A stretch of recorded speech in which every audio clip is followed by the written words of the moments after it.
Les membres du Conseil d'orientation viennent de prendre part à une réunion consacrée à la situation sécuritaire en République centrafricaine, mais il fallait avant tout faire le point. On n'avait qu'un seul point à l'ordre du jour, et donc d'échanger avec la communauté internationale sur les questions sécuritaires de l'heure et aussi les engagements de la communauté internationale. Ce que je peux retenir, c'est qu'un tour de table a été fait. Le constat de tous ces désagréments sécuritaires que nous avons connus ces temps-ci a été fait. Mais en même temps, et c'est ça le plus important, tous nos partenaires, je dis bien tous nos partenaires, ont fermement affirmé leur engagement à soutenir le pays en dépit des velléités d'un certain nombre de groupes de mauvaise foi.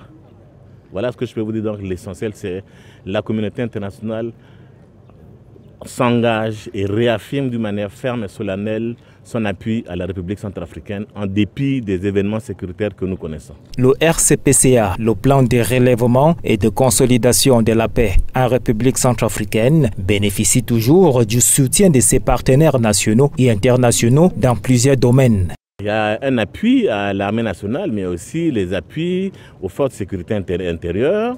Il y a aussi un appui dans le cadre des réformes économiques. Il y a aussi un appui de la Banque mondiale, de l'Union européenne. C'est vraiment des appuis multiformes.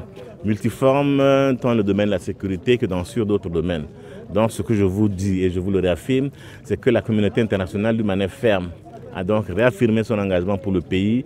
Et ça permet aussi de démontrer qu'en dépit des velléités de ces groupes armés, le pays a le soutien de la communauté internationale. C'est pour dire que la situation sécuritaire reste certes préoccupante dans le pays, mais c'est une situation éphémère qui suscite plutôt des lendemains meilleurs pour la République centrafricaine.